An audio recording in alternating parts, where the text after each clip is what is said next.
Amém. Para mim é um motivo, né, irmãos, de muita alegria ter participado com a igreja nesse dia onde nós estivemos realizando, como já foi falado aqui, não aquilo que nós somos capazes de fazer, mas aquilo a qual Deus nos deu a oportunidade de fazer. E Ele nos capacitou, e Ele nos chamou, e para a glória dEle, e pela graça dEle, nós podemos hoje estar reunidos e proclamando a palavra da salvação. Então nós ficamos contentes com isso. E no decorrer dessa semana, o Senhor tem falado comigo em uma passagem, em Lucas, capítulo 23, e o interessante foi que Deus confirmou ela nessa manhã, né? A pregação do Fábio fazendo aqui no culto ao ar livre, em Lucas, no capítulo 23, versículo 32. Vamos ficar de pé em reverência à palavra de Deus. Amém? A palavra de Deus diz assim: levaram também outros 2 homens, que eram criminosos, para serem mortos com ele. E quando chegaram a um lugar chamado Caveiro, ali crucificaram Jesus e com ele os 2 criminosos, um à direita e o outro à esquerda. Jesus disse: Pai, perdoa-lhes, pois não sabem o que fazem. Repartindo as vestes dele, lançaram sortes. O povo estava olhando e as autoridades zombando dele, dizendo aos outros: salve-se a si mesmo, se és o Cristo, o escolhido de Deus. Igualmente os soldados os escarneciam, e chegando-se a ele apresentavam-lhe vinagre, dizendo: se tu és o rei dos judeus, salva-te a ti mesmo. Também por cima dele estava uma inscrição, em letras gregas, romanas e hebraicas: este é o rei dos judeus. Um dos criminosos crucificados o insultava, dizendo: se tu és o Cristo, salva-te a ti mesmo e a nós. Mas o outro repreendeu, dizendo: tu nem ainda temes a Deus, estando na mesma condenação? Nós, na verdade, com justiça, pois recebemos o que a nossos feitos mereciam, mas este nenhum mal fez. Então disse: Senhor, lembra-te de mim quando entrares no teu reino. Respondeu-lhe Jesus: em verdade te digo, que hoje estará comigo no paraíso. Já era quase a hora sexta, e houve trevas em toda a terra, até a hora nona. Pois o sol se escureceu, e o véu do templo rasgou-se pelo meio. Jesus clamou com grande voz: Pai, nas tuas mãos entrego o meu espírito. Havendo dito isto, expirou. O centurião, vendo o que tinha acontecido, deu glória a Deus e disse: na verdade, este homem era justo. Todas as multidões reunidas para este espetáculo, vendo o que havia acontecido, voltaram, batendo no peito. Amém, irmãos? Essa passagem tão conhecida, né, tão falada no nosso meio, nós conseguimos ver uma cena que até hoje essa cena prevalece na humanidade. Nós vemos a cruz de Cristo ainda salvando, ainda representando a remissão dos pecados, a obra expiatória a qual Cristo veio fazer, ainda, até hoje, para que possa salvar aquele que está perdido. Nós vemos ainda homens, multidões, por não crerem nesse Cristo, por não crerem nessa obra, por não crerem nessa missão a qual Deus designou seu Filho a fazer, até hoje, zombando desse Cristo. Quantas vezes nós podemos ver, até mesmo como a palavra nos diz, há muitas autoridades, muitas pessoas que se dizem cultas, muitas pessoas que se dizem com um grau de conhecimento a mais dos demais, zombarem dessa missão, zombarem dessa realização a qual Cristo realizou. E nós vemos também aqueles a qual assumiram o seu papel de criminoso. Ainda tem um criminoso do lado da cruz, aquele a qual está pagando o seu pecado.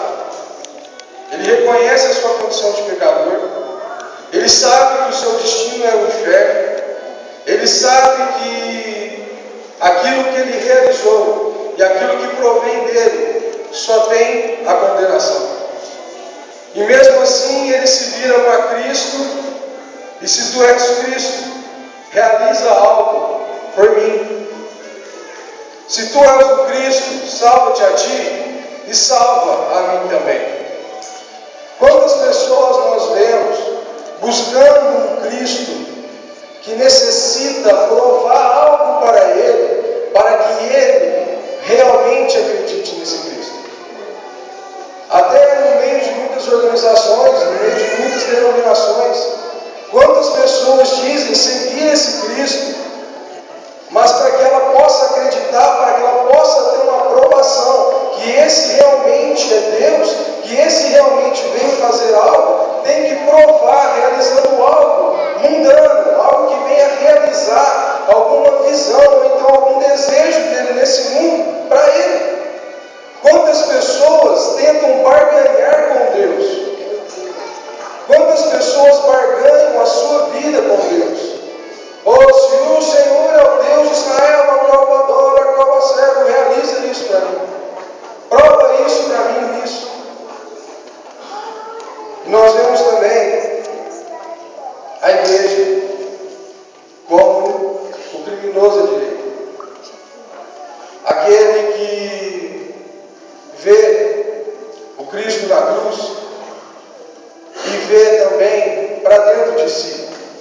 Aquele criminoso que vê Marcos 7 na sua vida, a qual vê que a impureza não é aquilo que vem para lhe sujar, mas é aquilo que sai de dentro do seu coração, aquilo que provém da sua carne. Aquele homem que sabe que da sua carne só tem maldade a mostrar. Aquele que reconhece a sua condição de criminoso, aquele que reconhece a sua condição de pecador. E quando ele olha para a cruz, ele não simplesmente vê um Cristo que quer lhe dar perdão, mas ele vê que aquele Cristo ainda pode dar misericórdia para ele. Nós vemos que naquela cruz Jesus não precisou sequer citar uma palavra para aquele criminoso, mas ele disse: por que você está fazendo isso para o outro criminoso? Você não consegue temer a Deus mesmo sabendo qual é o seu destino. Você não consegue enxergar qual é a razão de tudo. Você não consegue ver. Você não está conseguindo enxergar que o seu futuro é condenação. Você não consegue ver que daqui a algumas horas, daqui a alguns momentos, a sua alma vai se perder. E você está diante da oportunidade igual essa, ninguém jamais poderá ter. Ele estava dizendo isso para o outro criminoso. E a nossa função é essa como igreja. É mostrar para aqueles que não estão conseguindo enxergar na cruz de Cristo a salvação que tem. Porque todos os pecados destituídos estão na glória de Deus. Porque o salário do pecado é a morte. E Ele pagou o nosso preço. Nós não estamos na mesma condição onde nós iremos morrer nesse mundo. Mas aquele que já vive em pecado, a morte já é para ele. Na verdade, quando nós recebemos a salvação, aí sim é que nós encontramos a vida. Aí sim é que nossos olhos são abertos. Eu não ando mais segundo as minhas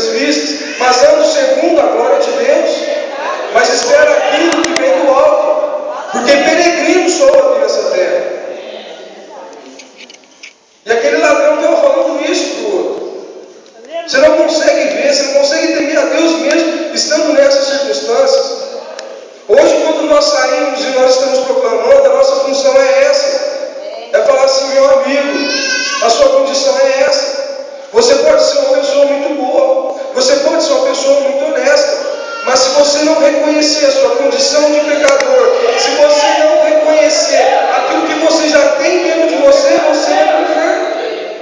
Porque todo homem, ele tem dentro dele, ele sabe que a condenação está para ele. Ele sabe a sua condição de pecador. Por mais que ele seja honesto, quando você conversa com ele, todo homem ele tem ciência dos seus erros, dos seus pecados. Por mais que ele tenta esconder com as suas obras, ele sabe no seu íntimo que ele é um pecador. E a nossa função é fazer com que ele abra os seus olhos e veja o Cristo que está no meio dele, que está à frente dele. E a igreja vira para esse Cristo e fala assim: ó, Senhor, simplesmente lembra-te de mim, aleluia, atrás no paraíso. Glória a Deus. A igreja simplesmente diz a isso para o seu Salvador. Ela só clama por misericórdia ao seu Senhor. Ela só clama pela sua graça ao seu Senhor. Ele não virou para Jesus: ó, Jesus, eu reconheço que eu sou pecador, eu reconheço que eu estou errado, mas tira dessa cruz aqui, ó, tira daqui que eu prometo que eu vou ser um discípulo seu. Ele não falou isso. Ele falou assim: não, eu prometo que eu vou mudar, eu prometo que eu vou ser diferente, eu prometo que eu vou ser uma pessoa boa. Ele não falou isso. Ele falou assim: ó, eu assumo meus erros, eu estou disposto a pagar o meu preço, mas Senhor, na glória, na sua eternidade, lembra-te de mim, que sou miserável, que sou inútil, que mereço, e preciso da sua glória. Eu não mereço, mas eu preciso. Jesus, com a sua graça, vira para esse meu filho: hoje mesmo estará comigo no paraíso.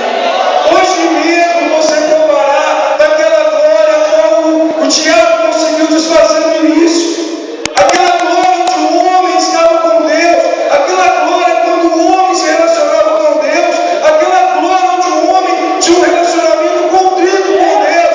E o diabo desfez através da mentira. E o homem, através da sua desobediência, ele vai se desfazer. Em instantes você estará na eternidade comigo.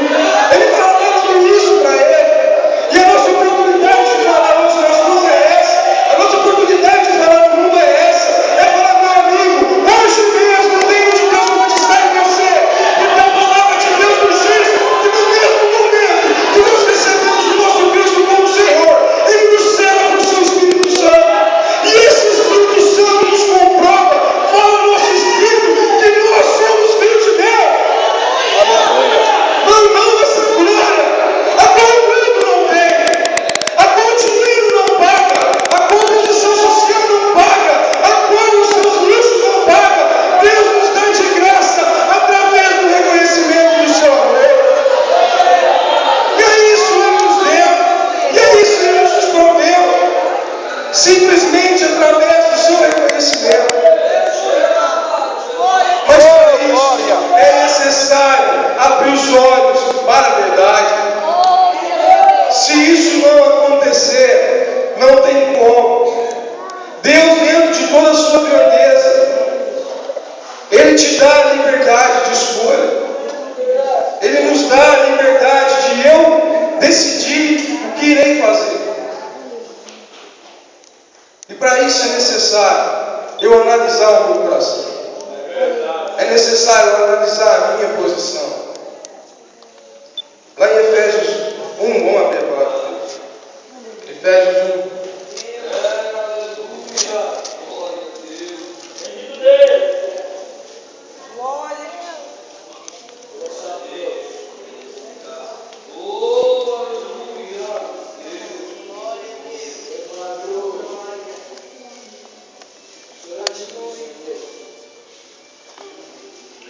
No versículo 7 diz assim: nele temos a redenção pelo seu sangue, a remissão dos pecados, segundo as riquezas da sua graça, e que Ele derramou profundamente sobre nós em toda sabedoria e entendimento, e desvendou-nos os mistérios da sua vontade, segundo o seu beneplácito que propusera em Cristo, de fazer convergir em Cristo todas as coisas, na dispensação da plenitude dos tempos, tanto os que estão no céu como os que estão na terra.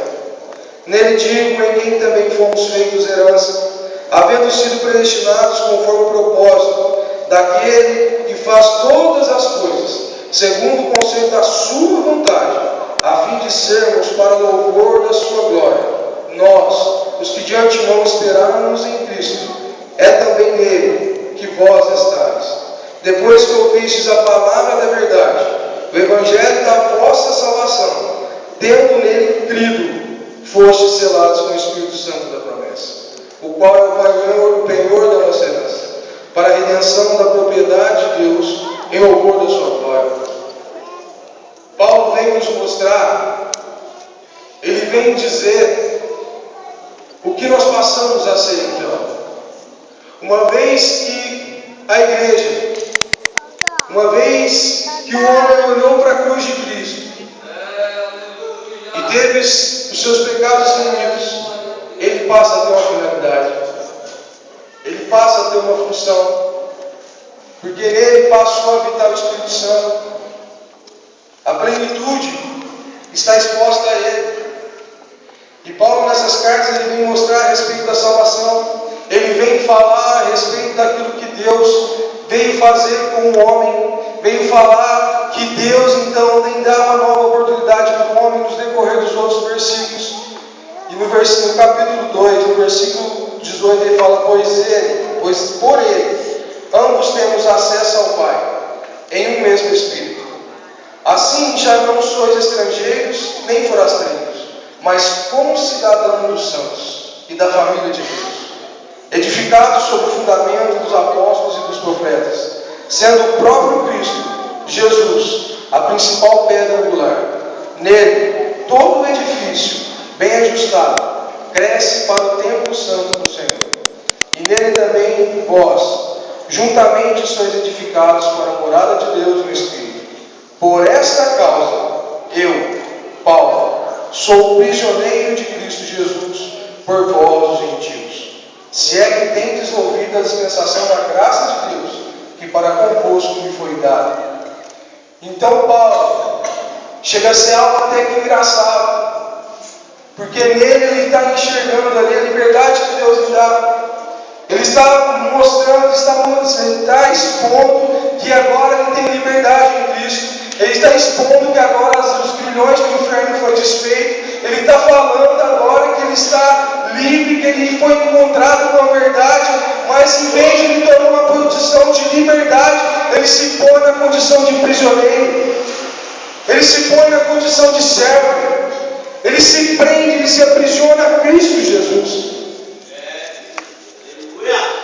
Porque uma vez que ele foi exposto a essa graça, uma vez que ele foi exposto a essa liberdade, nele passou a habitar o mesmo Espírito.